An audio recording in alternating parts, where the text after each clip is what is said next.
This podcast is brought to you by iPlayHockey.ca. iPlay is the leading hockey insurance provider to coaches, camp instructors, spring and summer hockey leagues, and tournaments across Canada. If you need insurance for hockey, iPlay has you covered. iPlay also provides hockey players and coaches with a wide range of free tools, drills, and skills in their drill vault to enhance on-ice performance, and they provide crucial off-ice knowledge as well. So if you need insurance for a hockey team, league, or camp, or if you just want to teach your kids some new drills, head on over to iPlayHockey.ca and check out their new website. What's shaking, everybody? Hope we're doing well as the new year continues. We get through January, and welcome to episode 263 of the Boys in the Booth podcast. Cody Abrams and Melbourne with you for this one. We've got a great episode coming up talking about teams that should do a soft sell at the trade deadline, which is not too far away. March 6th is the big day. But before we get into that, core four stories to kick it off, as we always do. Core four. Core four. Core four. Core four. Core four. Core four. Core four. Core four. Core four. Okay, guys, core four for episode 263. And I love when big breaking news comes right before we're all set to record. And that's exactly what happened here tonight. Rasmus Andersson of the Calgary Flames traded to the Vegas Golden Knights. Vegas giving up defenseman Zach Whitecloud, defensive prospect Abram Wiebe, currently having a pretty good season at the University of North Dakota in the NCAA, a first-round pick in 2027 and a second in 2028 that can become a first if Vegas wins the Stanley Cup. Calgary also retaining 50% of Rasmus Andersson's $4.55 million salary. He's in the last year of that contract, so we'll keep our eyes on a long-term extension potentially coming for Andersson in Vegas. Thoughts on the deal, boys? We're starting off the segment here with the big one. Yeah, typically we get this news about 15 minutes after we finish recording, and then we're late to the game. So happy with how this worked out. Are we surprised at all? Is anyone surprised whatsoever that this deal happened and he went to Vegas? No, because we've seen this time and time and time again. And I don't know. The trade, it just makes a ton of sense. They need to upgrade on the back end with a couple injuries that have happened in Vegas. So bring in a guy like Rasmus Andersson, go for a deep run. Calgary gets their picks. I feel like they probably could have got a little bit more for Rasmus Andersson, but we did talk before we started recording. And if that second does become another first round pick, then that's plenty of value. But as it stands right now, that's not a ton. And Vegas just keeps getting away with it. Yeah, they just keep getting away with it. It's just always Vegas, guys. Like, no matter who you think it's going to be, no matter what the trade is, no matter who you think is involved, it's just always Vegas. They can't keep getting away with this. They just do it every single year. They get the big fish. They add to that group. And yeah, I mean, talking about value case, if that second becomes a first, as we were talking about before we started recording here, if that second becomes a first, yeah, maybe that is, a ton to give up for Andersson. But if it gets to that point, they will have already won a cup. So who cares? Yeah, it does not matter at all. So, yeah, honestly, I am a little surprised that Calgary didn't get more for Andersson up front. The package is okay, but I mean, we're talking picks here and, didn't really get a needle moving prospect or anything. So I don't know. And maybe they could have got something better from Boston. I mean, that was what was rumored to begin with. Also, considering that they retained 50% of his salary, I mean, that typically drives up the value even more. So that alone should be that alone should be a B prospect, no? Yeah, you'd think. I mean, look back at the Marlowe trade, but this just for cap dump purposes. But if this was a 2026 first round pick, I'd feel a little bit better for Calgary because this draft is just stacked and deep. But in 2027, it's just like Chad mentions all the times, it might as well be fairy dust at the moment. So I don't know. Yeah, we'll see. That's right.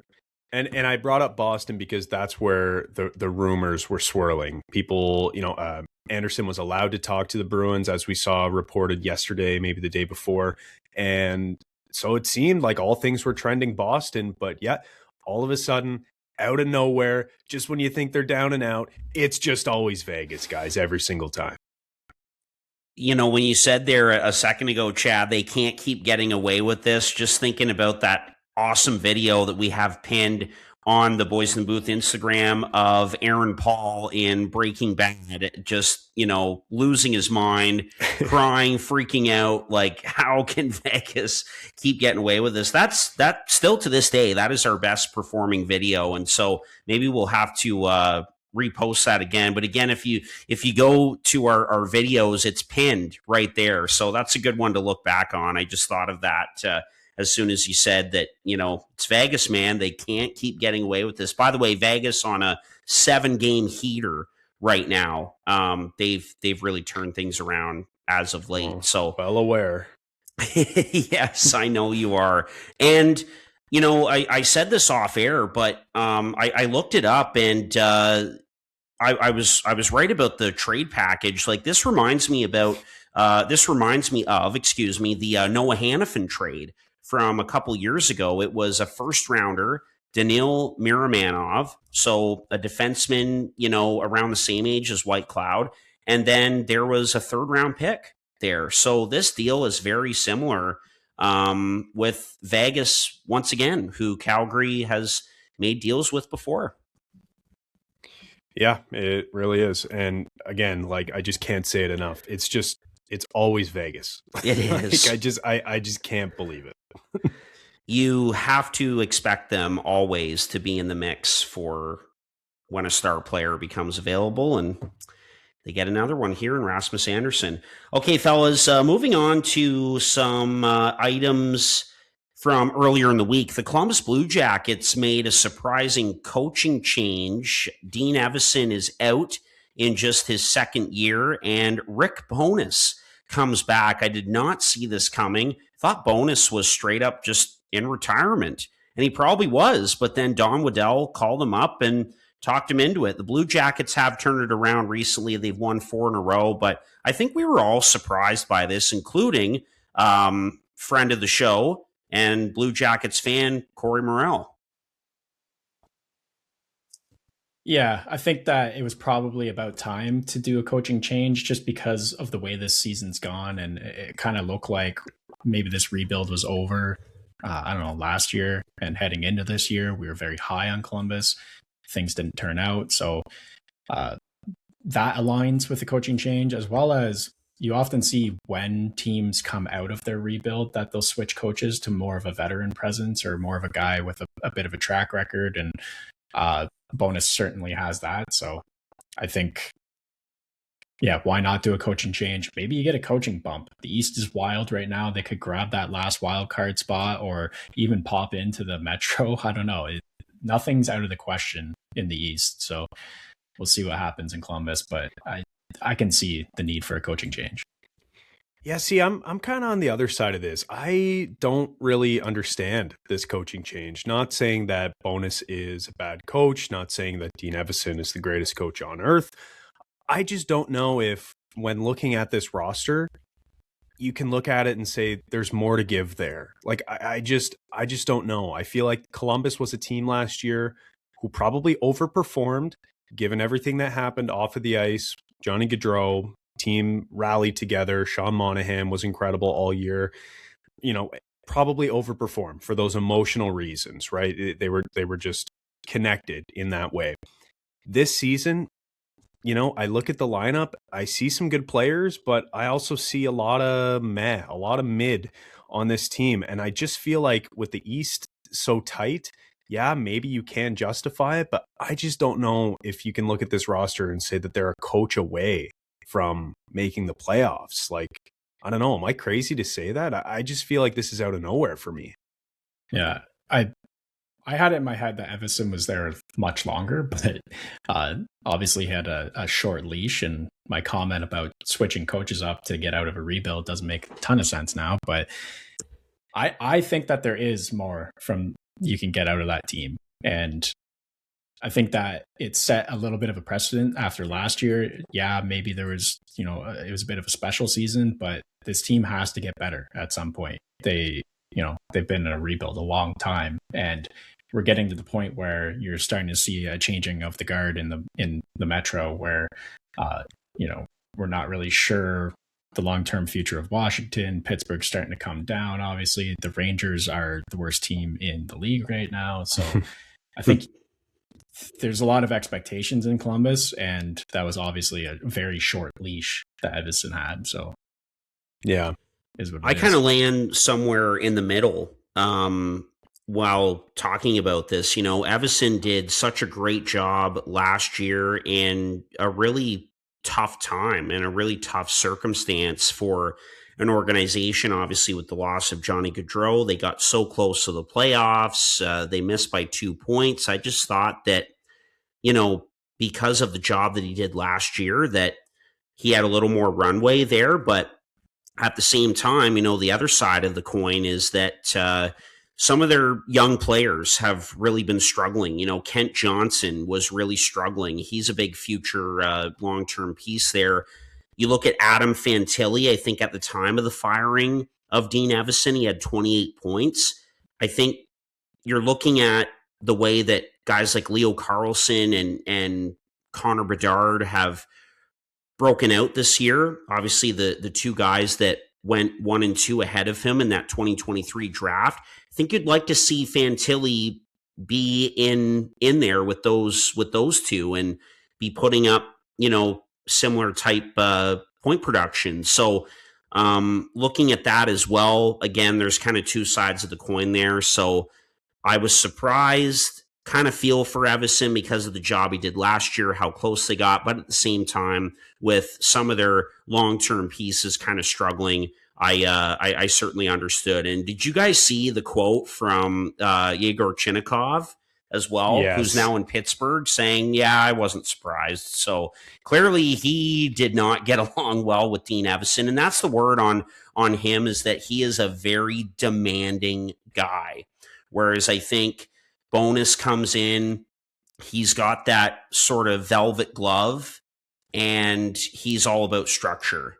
So we'll see how this goes. They're getting a new coach bump right now, 4 wins in a row. We'll see if they can keep it going. This podcast is sponsored by SeatGeek, the absolute best ticket app out there. SeatGeek takes the confusion out of buying tickets, making it quick and easy to get the best deals to tickets at your favorite sporting event. SeatGeek does this awesome thing where they score each ticket out of 10 based on its value, so you know whether you're getting a good or a bad deal. Last time I got tickets to see the Devils play, I first saw red tickets. I waited it out, monitored the price in-app, and once I saw green, I pulled the trigger. SeatGeek makes it that easy. And here's the best part. SeatGeek has completely hooked us up. Boys in the Booth listeners get $20 off their first purchase on SeatGeek with the promo code BOYSINTHEBOOTH in all caps. Click the link in our description to download the app, and remember to get your discounted tickets using the code BOYSINTHEBOOTH in all caps. Get great seats for a fraction of the cost with SeatGeek. Yeah. One last comment on this. I look at a young player like Cole Sillinger, for example, right? Who hasn't exactly been all that he was expected to be in Columbus so far. I don't know if you can put all of that on him, because he's now had 5 head coaches in his 5 seasons that he's played in Columbus. Like it's been a complete revolving door. So Brad Larson for his first couple years, Pascal Vincent, Dean Evison, obviously, and then in between there was Mike Babcock, and now a new coach this season again with Rick Bowness. So 5 guys over his 5 seasons in the NHL. That's just a guy I looked at like, wow, how do you find any stability? How do you find a role in the lineup? Like, how do you, when you're constantly having to prove to a new coach that you're valuable, So for me, this coaching change is a bit of a head scratcher for me, especially because they're still 6 or 7 points out of the playoffs and they have a ton of teams to jump. I feel like they've had abrasive coaching in Columbus for as long as I can remember now. There's always someone who is unhappy with the coach in Columbus. And I mean, it goes back further than Brad Larson into John Tortorella before that, Yep. who was picking fights with Pierre-Luc Dubois until he left. So yeah. I don't know. No, absolutely. And speaking of Sillinger, does it not seem like yesterday he was making this team as an 18-year-old? And 5 head coaches in his first 5 seasons. That's a good little nugget to point out for sure. But like I said, bonus comes in. They're getting the new coaching bump right now, 4 wins in a row. We'll see what happens as the season goes on in Columbus. Okay, fellas, a couple more items here. Again, one from earlier in the week. Looking at the Boston Bruins, and a really great job retiring Zdeno Chara's number 33. Obviously, a former captain of the Bruins, Hockey Hall of Famer, holds the record for games played by a defenseman in NHL history with 1,680, and a Stanley Cup winner as well. Really nice ceremony, so deserving, and it was a really big week for honoring the past. We had the Chara thing in Boston, Sergei Fedorov in Detroit. Did you guys see that? Came out on the ice on a Corvette. In a Corvette, excuse me. That was pretty awesome. And then, of course, the Sabres honoring the 05-06 Buffalo Sabres Thursday night against Montreal. But we're focusing on Chara here. Very deserved for one of the best defensemen that we've seen in the game. Yeah, love that his jersey's retired. He's synonymous with Boston in my mind, at least in my lifetime, of course. But I'm starting to worry that Boston's going to run out of jerseys here soon. I feel like they've retired enough. Just looking up on the side, they've retired 13 jersey numbers now. So I don't think anyone was running to the number 33, but they're gonna have to start adding letters soon or something.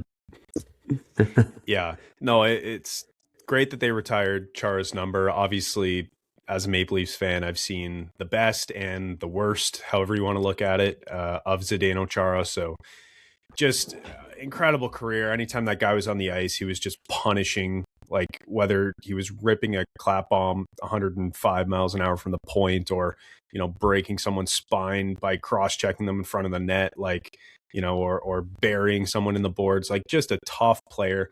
Very interesting player too. Like, I know he speaks multiple languages. He has a degree, I believe, from Harvard as well. Like, he's a very interesting person. I'd like to do a deep dive into what makes Chara interesting.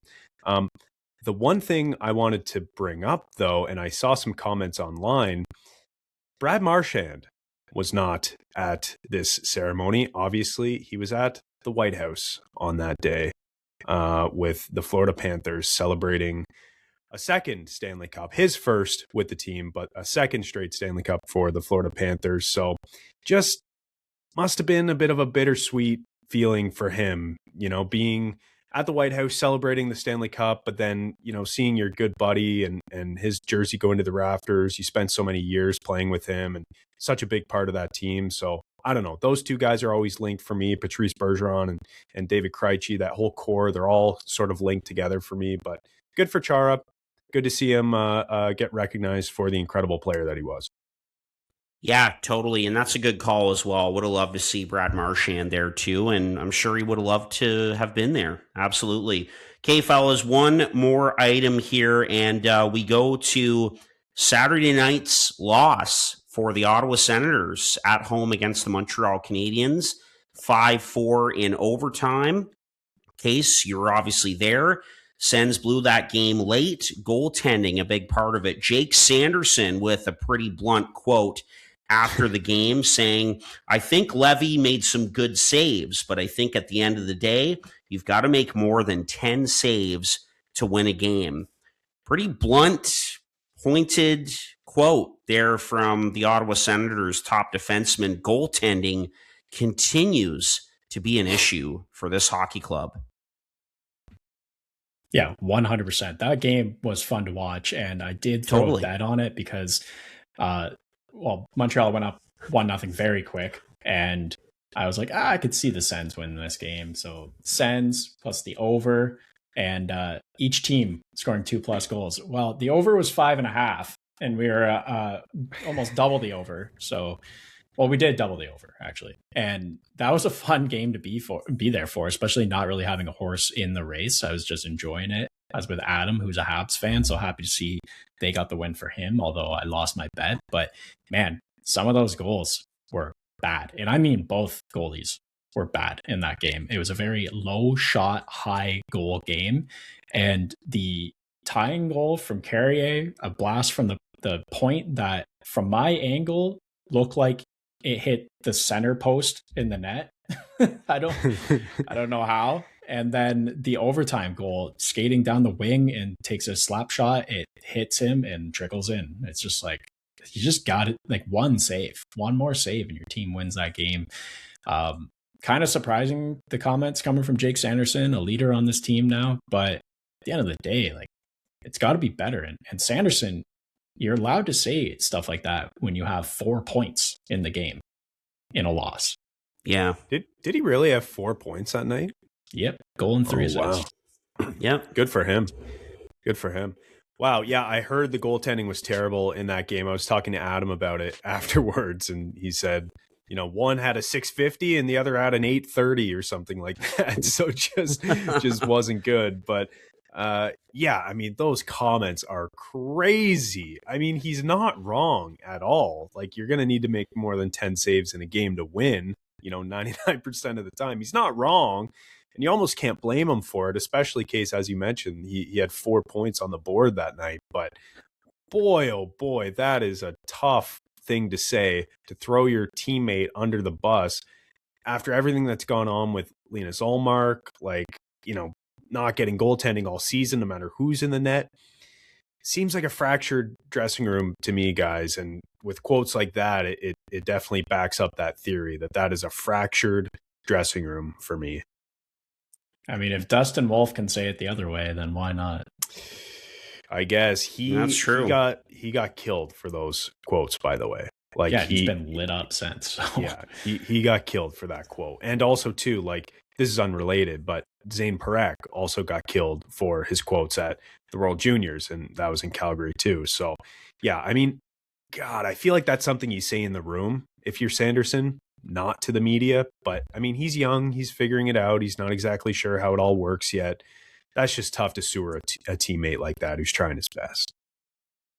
Yeah, I agree, but I mean, at the end of the day, it's not good enough, and it may very well be the reason why Ottawa misses the playoffs, and they've got a bit of a hill to climb to get themselves back in it here, and that's just a tough loss. Like, they had that game, but you could just feel it that Montreal was going to come back, and it's a shame because, like you said, Case, if you just get one more save, then there's a good chance that you're winning that hockey game. And I think Ottawa, I think at one point the shots were 30-12 in favor of the Senators. So just super tough.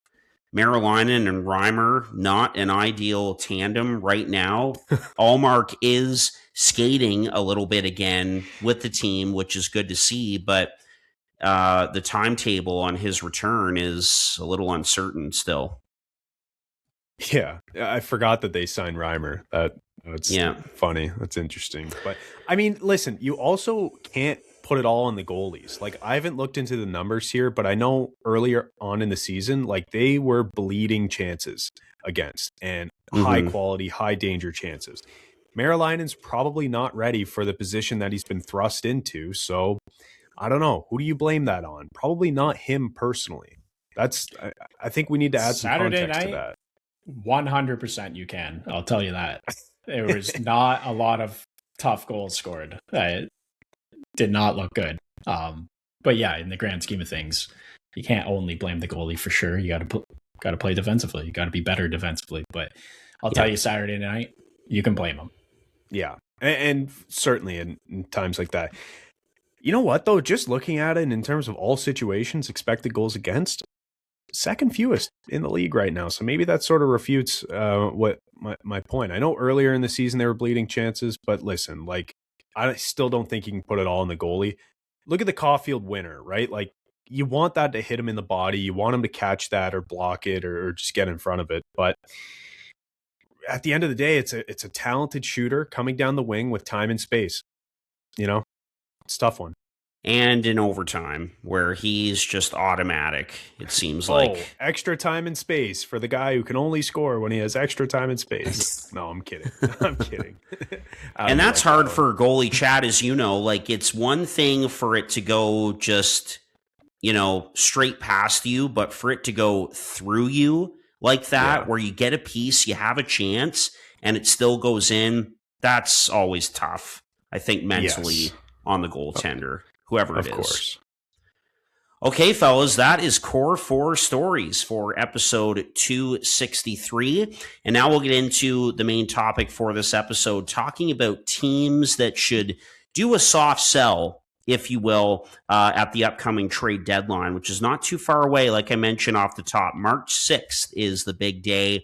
And we obviously know that the Vancouver Canucks, who have lost 10 games in a row, that they're in a full-fledged rebuild now. They're going to be selling big time. And this all kind of started with the letter to the fans in New York that Chris Drury, general manager of the New York Rangers, put out just a few days ago.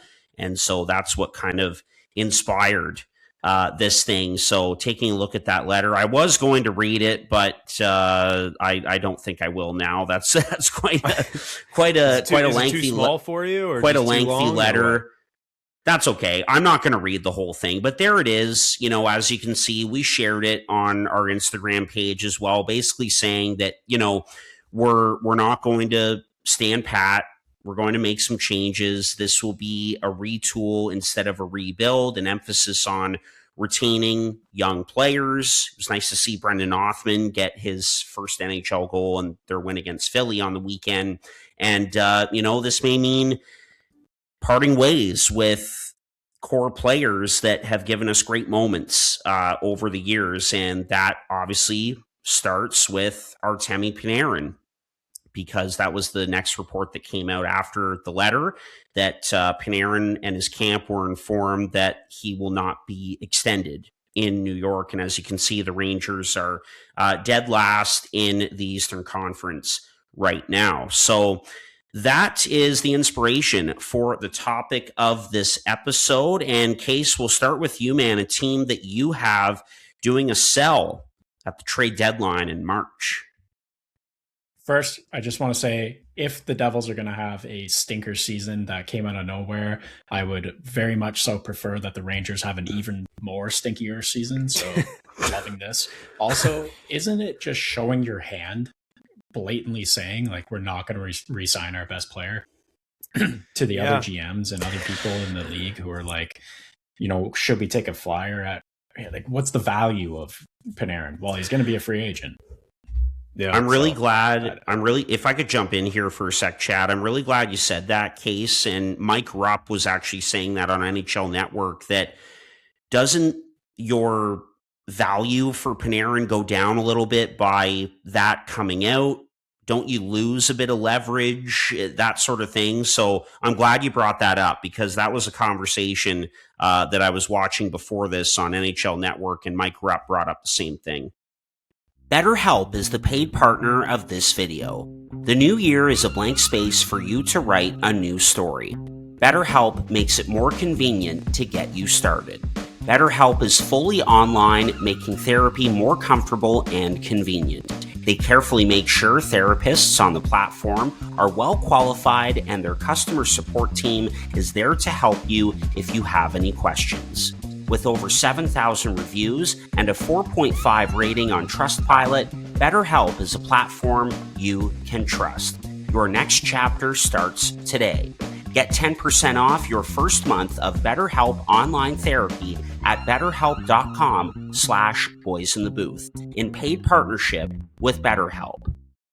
I mean, the conversation goes from, hey, there's a good chance you're going to lose Panarin in the offseason, to you're going to lose Panarin in the offseason, and we're going to take advantage of that. But you've told us as much. Like, there's the leverage is gone. The leverage is totally gone.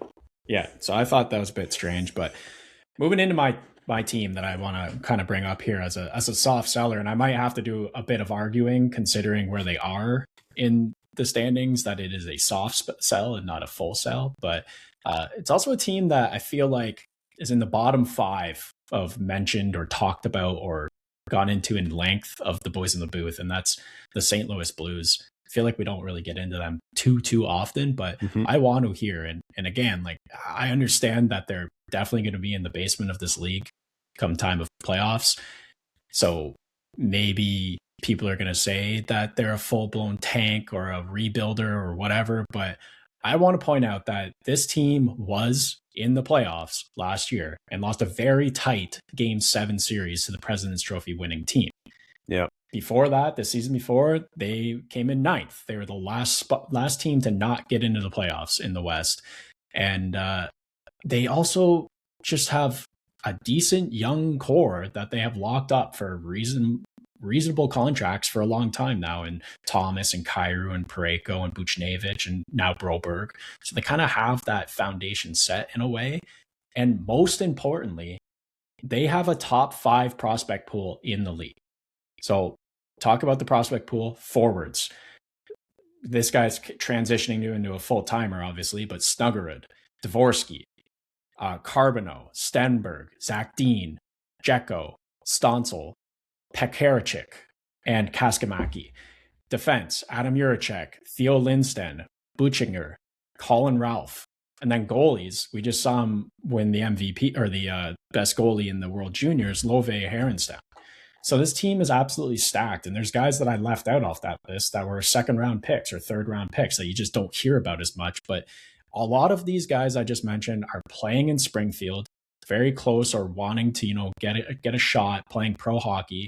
And some of them have gotten that shot in Stenberg and Dvorsky and Kaskamaki now. So there's a handful of them that are looking very good in their junior or NCAA teams on top of that. And then on top of that, getting redundant in saying on top of that, the draft picks, they still have their first, which is going to be very high in a deep stacked first round, as well as their 3rd, 4th, 5th, 6th, and 7th, and Pittsburgh's 5th. So, I mean, the way I look at this, I think this is a group that should look to cash in on some of the veterans that they don't see in their long-term plans or in their core and bring back some more ready now NHLers. Kind of the team that should be going for like a Dawson Mercer, a Nick Robertson, Connor Geeky, Owen Beck, Matthew Savoy, Bradley Nadeau, Reinbacher, any of these guys that are kind of close to making the next step, guys that are more ready now in a Dawson Mercer or someone like that they can insert into the lineup and have for years to come. It just makes a lot more sense than a full-on rebuild and bringing in, more picks or long-term prospects, anything like that. And many guys have already been listed as being on the trade block, and Armstrong said in December, we're open for business. So the way I look at it, and when I looked at, Puckopedia, the one thing that stands in their way is the amount of no trade clauses or trade clauses in general that they have given out, which is shocking when you look at this team. But the guys on the block, and I already mentioned that some of these guys are in their core. Do they want to be long-term? Kyrou, Thomas, who should not be traded, in my opinion. I think they'd be crazy to trade their best player, number 1 C. You have locked up. His value is kind of down at the moment because he's having an off season, but last year he was phenomenal. I just don't think it makes sense to trade him. Braden Shen, Justin Falk, Matthew Joseph, and Sundqvist are all guys that they've mentioned as on the trade block and have been linked to other teams. And I think that would be a no-brainer in my mind to trade Shen, to trade Falk. And I think a borderline one would be Jordan Kyrou. He has a no trade clause at the moment, but it's probably pretty easy to get a guy to waive a no trade clause when you've already scratched him in this year and he's having a tough go of things. So yeah, like I've pleaded my case here. I think that they're a soft seller and that they should be getting NHL players in return. But there's a lot of guys that they can get value in and cash in on. And a lot of those guys still have term too. So it's an interesting case in St. Louis. Totally. For sure. I think the first 2 guys that you look at are Braden Shen and Justin Falk, like you mentioned there off the top. those two guys will probably get you the best return, and those two players are probably not going to be on your team when you expect to be a contender. Yeah. Like, full stop, right? Like, I guess in terms of value, you could argue that Thomas or Kyrou are going to get you more, but I'm with you. I don't think you move either of those guys. I think you keep them and just keep building at this young core, because Doug Armstrong is a creative and a smart GM, right? Like, he's not just going to do the traditional path. Like, we heard a couple seasons ago, when they did the offer sheets and when they were building this core originally, that they want to kind of get guys all in and around the same age, in that young 20s age, so that they can grow together and kind of just come up as a team, as a group, right? And that's sort of what they've done. Now they have a bunch of youth inserted into the lineup, but outside of that, like, of course, by the time you're competitive, you're going to need veterans who can kind of supplement that youth, but you're also going to have a new wave of youth coming in, like you've talked about, with the Juraceks of the world coming up on the back end. And then when it's time to contend, you can go out and get some older players who are, prime candidates to help you get over the hump. But yeah, I look at Braden Shen, I look at Justin Falk. Those are the first two guys I would move. And then, like, even around the edges, like Pavel Buchnevich, see what's out there for him. Maybe a Nick Bukestad. I mean, he's been a trade deadline acquisition for 5 seasons now. So I feel like he swaps teams and plays 3C wherever he goes. So, and these guys want to win too. You talk about the no trade clauses, but if St. Louis isn't in a playoff spot, which, by the way, I believe they're 4 or 5 points out right now, which isn't insurmountable, but there's still a lot of teams in the mix there in the West to get in. So if the Blues aren't in a playoff spot come the trade deadline, these guys are going to want to move. They're going to want to go play for, the Vegases or the Edmontons of the world. Like, they're going to want to go join in on the fun and games in the playoffs, because careers are short, right?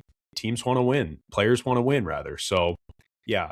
Actually, Case, I'm glad you brought up this team. This is the team I wanted to talk about as well, but I've got others, so no worries there. But yeah, St. Louis, I think, is an absolute prime candidate to be a soft seller at the deadline, because they don't have to stink, but if they sell off a few pieces, they have a bad, last month or two of the season, they sneak into a top 5 and make a pick there, all of a sudden you're looking at this team totally differently coming into next season. Yeah. Couldn't agree more. Just to point out a guy you brought up who I left off because I haven't heard any rumblings about it, and he does have a no trade clause, is Buchnevich. I think that's a guy you want to hold on to. I think they love him in St. Louis, and he is kind of one of the guys who is just consistently competitive for them at all times. He has that drive, has that grit, has that style of play that you want young guys to learn off of. So he's that veteran down the road for you. And same as, Thomas, by the time they're, back to being super competitive, it'd be, Thomas and Kyrou and Parayko would all be veterans at that point. They'd be in their 30s, very, low 30s for sure. But Justin Falk, I think that now is the time, if you can, to cash in on him. He has a 15-team no trade, and he's having all things considered, in playing in St. Louis, he's having a stellar year for himself, and he's got a lot of value. He has 11 goals and 11 assists this season on a team that's not scoring a lot. They have a minus 43 goal differential. They have 120 goals for, which I believe is last in the league. So the fact that he's scoring 11 from the back end, I think that many teams are going to be looking to bring in a guy like that for the run.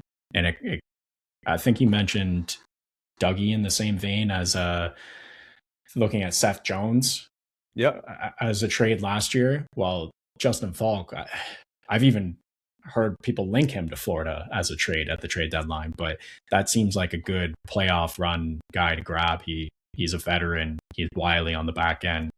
He can add on the offense. So that's my number one suspect here.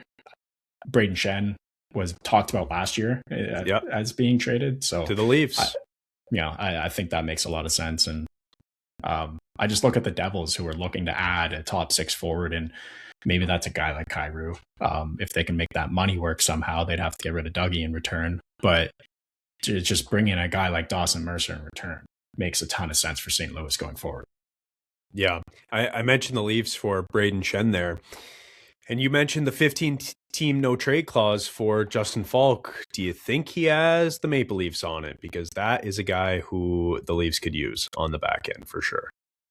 Yeah, and he does have one more year of term after. I don't know if that's, a benefit for Toronto or not, but I think so. 6.5, if they eat some of that for 2 years, that's great. Yeah. Yeah, and then it becomes like you mentioned, a Jones situation where you don't love him at 9 if it's Jones, but can you get him at 6 or 7 or whatever they retain to?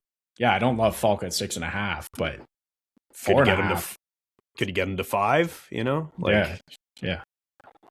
Totally. Couldn't agree more with the St. Louis Blues selling at the trade deadline. Obviously, Falk and Shanner at the top of the list. I think a guy who is having a pretty good year there that would have some value as well that we haven't really mentioned is Pia Suter, who they signed in the offseason.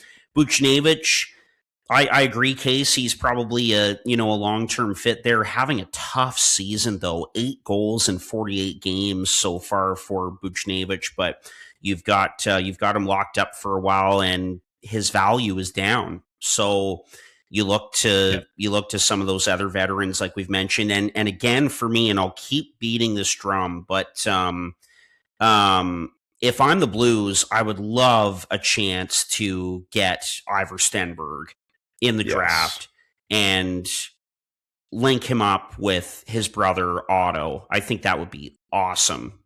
Like that has had to have crossed their minds in St. Louis. And by the way, too, this looks like it'll be the last year of Doug Armstrong as the general manager of this team, because Alex Steen will be taking over after this season. They sort of announced their succession plan in that regard a while ago. I think Armstrong will still be around with the organization, obviously, but Steen takes over after this season, I believe. So, yeah, not much more to add. I totally agree. And again, I just keep coming back to that opportunity to get the Stenberg brothers together. I think that would be awesome. But the Blues have done well. Like that 2023 draft with the 3 first-rounders that they had, Stenberg, Dvorsky, and Lindstein, I'm like, boom, terrific. Like that is exactly what they should have done there. And they've got a really good prospect pool, and they can certainly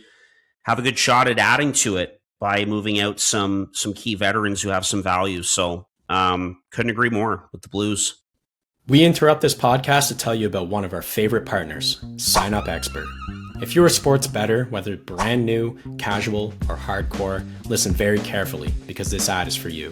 Guys, line shopping for the best odds matters, and that's why any profitable sports bettor needs to be using multiple sports books to maximize their profits. Thankfully, there has never been a better time to get signed up, and we are here to connect you with the best promotions industry-wide. When you use our link at signupexpert.com/boysinthebooth, you can get access to all of the top sportsbooks in your region, along with a review of each platform and its unique benefits. Most importantly, all of these sportsbooks have valuable sign-up offers for new users, and when you register through our link, you will automatically receive the top offer at each one, allowing you to start line shopping with an enhanced bankroll. Guys, it's simple. When you use multiple sportsbooks, you ensure that you can always access the best available odds, which is key to successful and profitable sports betting. So, if you want to take advantage of these incredible benefits and support our brand at the same time, please consider signing up for your next sportsbook through our link in the description below, signupexpert.com/boysinthebooth. If you're planning on signing up for a new sportsbook anyways, you might as well use our link and support the boys. So, one more time, that's signupexpert.com/boysinthebooth. Yep. Okay. My team that I think should be soft sellers at the deadline, guys, this may surprise you. It may not. The reason I say it may surprise you is because they're only 1 point out of the playoffs right now. But similar to St. Louis, still a lot of teams to jump. They're in the Western Conference. It's the Nashville Predators. I feel like we've given them a lot of oxygen this year for good reason, because they have a lot of aging stars who they just signed who have not been performing. But I just think in Nashville, you've got to cut bait. I think if you can get some value back for a guy like Stamkos, you do it. Even a guy like Marchessault, like these guys who you just signed, if you can get some value back and sort of do a real, like a proper retool here, get some good high picks, get some good young players, and do it properly, I think that's the way that they should go. So for me, it's the Nashville Predators. I just look up and down their lineup. I don't think they're good enough to make any damage in the playoffs, even though they're only a point out right now. I really think that they should soft sell, regroup for next year, and just kind of come out of the gate and try to look different, like, but not so different like they were, when they signed, Marchessault and Stamkos and whatever, and Brady Shea. I don't know. I just look at this team. I don't think they're that dangerous. I don't think they have a true number one center, which you need to be a playoff contender. I think they've got a lot of holes in their lineup, and they could very much use some more youth. I think a soft sell makes a ton of sense for this team. What do you guys think? Yeah, well, that's the direction I would want this team to go into, but I'm just so worried that they're like living in the sunk cost fallacy right now, where they're like, "Oh, we already brought in all these guys. We already we just got to keep going." I was going to say the same thing. That's what scares me, but I just think there's such a tweener team, and it's like, even if you do make the playoffs, what is your first round exit in the West? Mm-hmm. You'd have to expect they're going to be playing, a team like Dallas or someone like that. Oh my God, it'd be a massacre. Colorado. I mean, I know they just beat Colorado, but in a 7-game series, no way, it's not going to happen. So no. I just feel like it is a retool makes sense because you do have some good veteran pieces there that are locked up. So you're not tearing down everything you've done, but there's a few of those guys you got to cash in on. Yeah. Like, could you move a Michael Bunting? Like, what could you get for him? Could it be a 2nd-round pick? Could it be a young forward who might be able to help you offensively and or could you move off of a guy like Eric Holla, who on most teams is, a 3rd-line player, a bottom 6 player, but right now he's slotted in as your 2nd-line center, right? Teams are always looking for centers. Of course. Like, there's just a lot of guys on this team. I look at it and it's like, God, he's punching above his weight. Like, he's playing a line or two higher than he should be. And, could you trade him, get some value back, and just kind of reset this thing? Because obviously this attempt at, putting together this specific group has not worked. And Case, to your point, if they just kind of sit back and fall victim to the sunk cost fallacy, saying like, we already paid for these guys, they're already here, let's hope the answer's from within. I think that's how you get into mediocrity for the next 15 years. Like, I think you've got to make a decision here. I think a soft sell, or like, I don't even think they're that bad. I don't think they should totally blow it up. That's what we're talking about here. A soft sell, like just a few pieces that make sense. If there's some expiring deals here, get some value and sort of regroup next season. I mean, logistically, a soft sell is the only thing that makes a ton of sense for this team, because another group of no movement clauses, no trade clauses, no don't touch clauses. Because, I mean, you look at Forsberg, Stamkos, Marchessault, even Howla has a 5-team or something like that.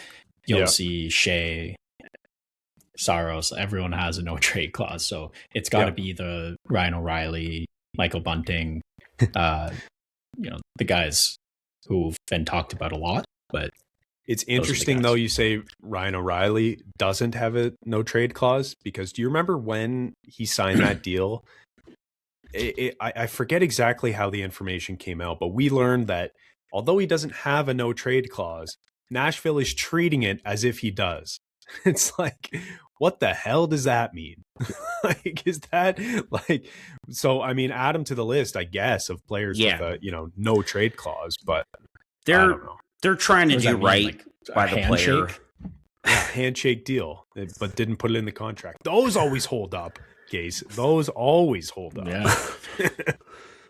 Yeah, it definitely unique. And I was going to bring that up, but Chad, you beat me to the punch on that one. Yeah, like that is a weird one, but I guess that's their way of trying to do right by the player. I don't know, but like, why not just give them the clauses in the first place? I don't know, but Yeah. and for me, like Nashville's turnaround here when it looked like they were dead for the second year in a row at the beginning of the season, it's been impressive, this turnaround, and like I was shocked at how they just pounded Colorado earlier in the week, and Jared Bednar was just beside himself after the game. But totally agree with this. Although, Case, back to your point earlier, I fear that Barry Trotz will not listen to us and be like, we're close to a playoff spot. We might as well, do a soft buy, if you will.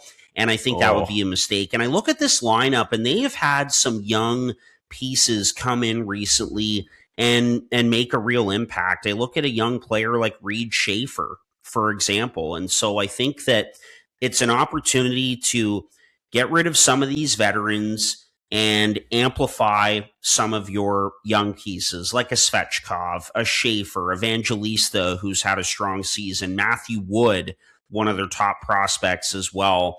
And then that goes for the back end too. You could get a Tanner Molendyke in there, and the list goes on. So, but again, it's Trotz in the GM chair in Nashville. It's a little unpredictable. So I don't really know what they're going to do, but we've got a pretty good idea of what they should do, I think. And that's a soft sell. Yeah. Just looking up front, Bunting, Haula, and Jost, all three of those guys in the last year of their deal. What can you get for those guys? Like maybe it's not a lot. Maybe I'm not a lot for Jost. That's for sure. He was a waiver claim. Could maybe get like a 7th round pick, but yeah, or you trade him for another project, right? And True. Kind of take a bet that way. But point is, like, they have guys here that they could move off from and see what you can get. Like Bunting and Haula, I think are the number one suspects. And then if you want to get a little more crazy, maybe it's a Marchessault or Stamkos, and you can start to do a real sort of strip down and retool here. Yeah, totally. Okay, guys, we'll move on to my team now that I have being a soft seller at the upcoming trade deadline, or obviously making moves before, in and around the deadline, however you want to say. And I'm really glad, I'm relieved actually, that neither of you picked this team, and that's the Winnipeg Jets. It's been going better lately. I think they've won 4 of their last 5, obviously blew a lead and lost to the Leafs in OT over the weekend. But glad it's been going better as of late for the Jets after losing, I think, 11 games in a row. But, they're 19, 22, and 6 on the year, 44 points. Second last in the West. Again, they're only 7 points out of a wild card spot. But, as we've talked about, it's the amount of teams that you have to climb over.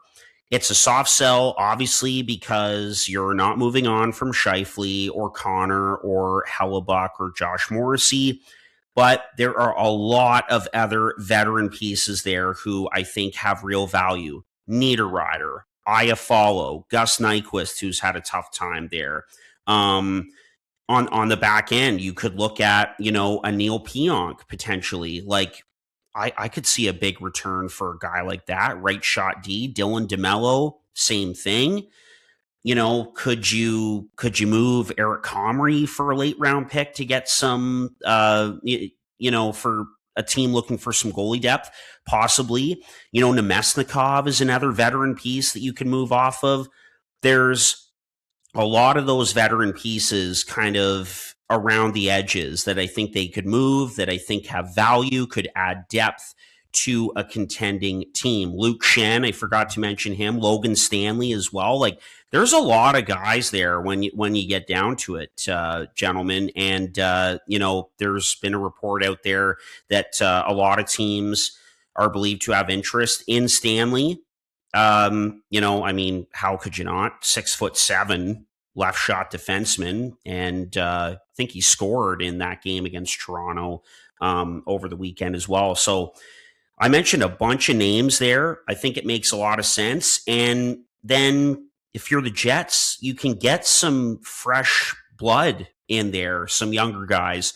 Maybe you can salvage a Brad Lambert and sort of fix things there. Give him another opportunity. Braden Yeager is a good prospect that they have. Colby Barlow as well from a few drafts ago. Elias Salamonson, who is in their lineup right now, and a couple of good Swedish defensemen that they had at the World Juniors in Sasha Boumedienne and that Alphonse Frey as well. So they've got some pieces there, some veteran pieces that they can move off of, get some value, stack some picks a little bit, and it's similar to that Washington Boston model for me when it comes to the Jets. Realize, okay, it's not our season. We can retool this thing and be right back at it next season, competing for the playoffs. What do you guys think? Yeah, this team has to be good next year. They have to be. So I don't think that there's a world where they trade a guy like Neil Pionk, because I don't think you're ever going to be happy enough with the return that you get out of him, considering you're going to have to replace him next year with a guy as capable, because that's a big piece on the back end. But two guys you mentioned, Harp, that I think, teams go crazy near the deadline for a big bruising defensive defenseman, and Luke Shen and Logan Stanley you get a huge return for guys like that. So that's definitely part of the formula of a soft sell, is sell off that bottom pairing defensemen that are going to bring you just way too much. It happens every year. So yeah, I certainly see those guys. What could they get as a package deal, do you think, Case? Send them together. For both of them? Yeah, send them. Here, new bottom pair. Tampa will give you a first round pick for sure. I can see it. You just know that they're going to get too much for a guy like Luke Shen. Yeah, 100%. So I definitely see that. Yeah, I'd throw DeMello in there too if they decide to move him. Top 4, right shot. Could you get a late first for a guy like that? Sorry, Case. No, makes sense, and I think you probably would because of the term. Mm-hmm. You could probably get a first for a guy like Dylan DeMello for a playoff contender. It's going to be a 26 to 32 overall pick, but that's the type of thing that happens at the trade deadline every single year. So when you're last place in your division and you just won the President's Trophy, it's tough to think of yourself as a seller, but I think it is probably the right move considering how many you have to leapfrog. But there's also a world that this team sneaks into the last wild card and could win the cup just because of the group that they have. Yeah, it's been a tough season, but they're all still there from last year, and they've been on deep runs before with most of these guys. So I am glad I'm not the GM of the Winnipeg Jets right now, because this is a tough decision. Yeah. Yes, very tough decision to make here. If you commit to the soft sell, I think what you have to do is just dangle your players out there and say, what can I get for these guys? I think back a couple seasons ago when the Maple Leafs traded Rasmus Sandin, and although they weren't selling at the deadline, it was more so just to recoup assets, and he wasn't going to be playing because they added at the deadline and they needed to move him. But the reason they did is because Washington dangled a first round pick in front of them, which is something they hadn't got offered all season long, right? So when the opportunity presents itself, I feel like you have to jump. And, that goes for if it's a DeMello, if you can get a first round pick for him. If it's a Shen, you might only get a third or something, but it might still be worth it to do it if you're in soft sell territory. For Logan Stanley, it's a bit interesting. I was talking to my buddies last weekend, one of which played with Stanley. I won't share the name, but he was saying, this guy is going to cash in this offseason, and he's essentially going to not fleece. That wasn't the word he used, but he's going to trick a GM into giving him way too much money because of what he brings. He's huge. He's scoring goals this year. And by the way, you look at that team, the Jets right now, only 5 other players have more goals than Logan Stanley right now. He has 8 goals this season. Only Connor Scheifele, Velarde, Iafallo, and Josh Morrissey has beat him by a goal. Iafallo and Morrissey both have 9, by the way, and Stanley has 8. So, yeah, this guy's going to cash in this offseason no matter where he's at, whether it's Winnipeg or somewhere else. So if you're Winnipeg, maybe you look at that and say, listen, this isn't the year for whatever reason. You know, we've gone from President's Trophy to dead last, so might as well sell this guy, and someone else can pay him 4 by 4.5 or something like that with the cap going up. Like, seriously, I think he's going to get that money. It's been he's had a really good season, and he's massive, and he brings some of those other intangibles that, you know, some other players don't. So Stanley, it might make the most sense to move, and then everybody else just kind of dangle them out there and see what you can get. Just want to point out that Winnipeg brought Luke Schenn in at the deadline last year. And can you remember the return? A 4th. I have no idea. A 2nd and a 4th. Oh, that's what they gave up to Pittsburgh for Luke Schenn. Well, you're telling was me too much. that they don't want to try to recoup on some of that here at this deadline, and you're telling me that Logan Stanley wouldn't get more than a 2nd and a 4th? Oh, he would. Stanley would. I'm not saying you're not saying that. I'm just putting that out there because of age and because of production and how he's playing, size, everything. A 2nd and a 4th. Like, you have to dangle these guys out there, of these course. bottom pairing defensemen, because it's so crucial going into the deadline. You look at like Zach Bogosian trades, and I'm sure I wish I spent more time prepping on a guy like Luke Schenn, because I would have went back and shown you all of the trade deadline acquisitions of 6 defensemen that they just paid way too much. Well, you don't have to look much further than just all the trade deadline acquisitions that Luke Schenn has been a part of. Like, he's moved at the deadline a bunch of times. Like, yeah, I mean, I see the traded from Nashville with Tommy Novak for Michael Bunting and a 4th, and then traded from Pitt to Winnipeg for a 2nd and a 4th, like you mentioned. And yeah, I mean, before that, the Leafs paid a 3rd rounder to get him.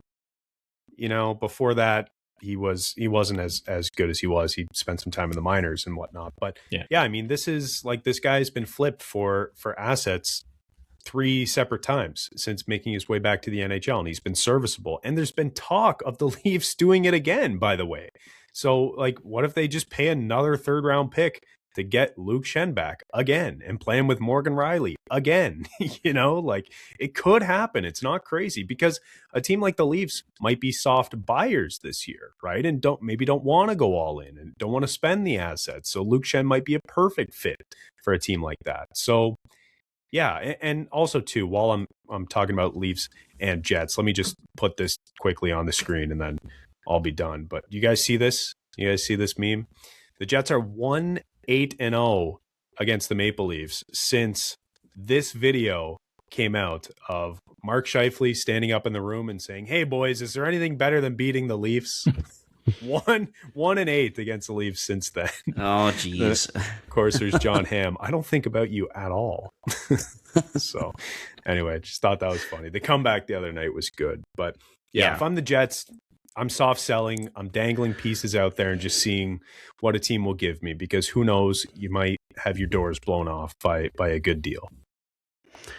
Totally. Yeah. No, and like I said, I'm glad that you guys didn't land on this team, because I thought for sure that one of you two were going to pick the Winnipeg Jets. And full disclosure, I've done this in franchise mode with the Jets, I'll admit. Oh my God. Shocker. I know. Even though if you ran with them in franchise mode, they'd probably come close to winning the cup.